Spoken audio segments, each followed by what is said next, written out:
मेरा किराया जो था वो बढ़ते बढ़ते 1,10,000 रुपये तक पहुंच गया। 10 बाई 30 फुट की दुकान है और उसमें मैं क्या करूं कि मेरे पास 3 मुलाजिम हैं, मेरा बेटा भी काम करता है।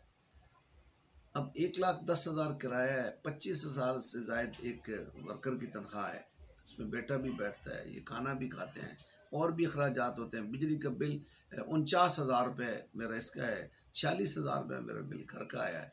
अब मुझे बताएं मैं क्या करूं? मुझे ऐसे लग रहा है कि मैं डिफ़ॉल्ट कर रहा हूं, मैं इंतहाई मुश्किल में जा रहा हूं।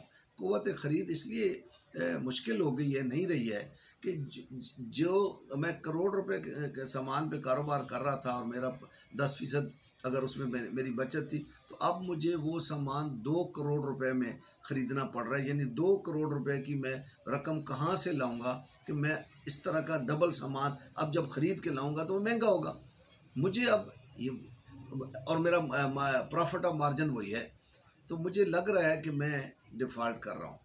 और तसव्वुर करें उन लाखों ताजरों का जो मेरी तरह किराएदार हैं और उनके पास वसाइल नहीं है, जिन वसाइल में वो काम कर रहे थे अब उनको उन वसाइल में काम करना मुश्किल हो गया है। क्यों कि अखराजात बढ़ गए हैं, आमदन कम हो गई है। वो ना तो गाड़ी में या मोटरसाइकिल में पेट्रोल डलवा सक रहा है, ना वो बिजली का बिल अदा कर सक रहा है। अब आप अंदाज़ा लगाएं कि बिजली का बिल है, फ़र्ज़ किया आपका 20,000 रुपये बिजली की कीमत दे रहे हैं, 17% उस पर आपने GST जनरल सेल टैक्स अदा करना है। उसके बाद आप पर कमर्शियल मीटर होल्डर हैं, उस पर 2 टैक्स हैं आप पर, जो 5% इनकम टैक्स है और 7.5% सेल टैक्स की रकम आपको बिजली के बिल पर देना होगी, यानी एडवांस टैक्स देना होगा। फिर आप आगे चलें तो आप पर फ्यूल एडजस्टमेंट है।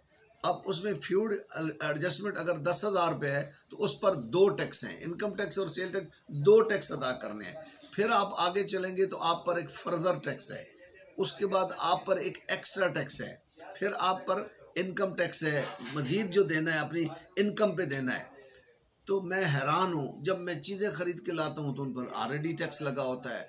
तो मुझे तो समझना मुश्किल हो गया है कि कारोबारी तबका करेगा क्या। अगले चंद माह में हम कहाँ चले जाएंगे? मेरा मुल्क डिफ़ॉल्ट करने जा रहा है।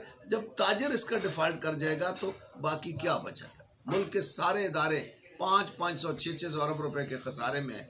एक वाहिद तबका है जो सारा दिन सुबह से लेकर रात तक काम करता है और टैक्स लगी चीज़ें बेचता है। हुकूमतों का इसकी तरफ कोई ध्यान नहीं है।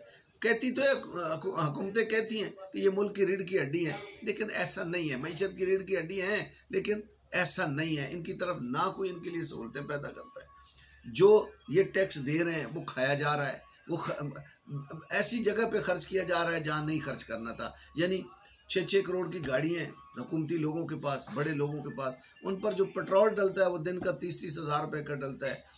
AC बिजली मुफ्त चल रही है, बिजली चोरी जो हो रही है उसका नज़ला भी जो नहीं चोरी कर रहा उस पर डाला जा रहा है। मुल्क इस वक्त बड़ी मुश्किल में जा रहा है और ताजर तबका अगर डिफ़ॉल्ट कर गया तो इसका ज़िम्मेदार कौन होगा? जब ताजर डिफ़ॉल्ट करेगा तो यानी मुल्क डिफ़ॉल्ट करेगा, क्योंकि मेरे मुल्क के पास और कोई वसाइल नहीं है।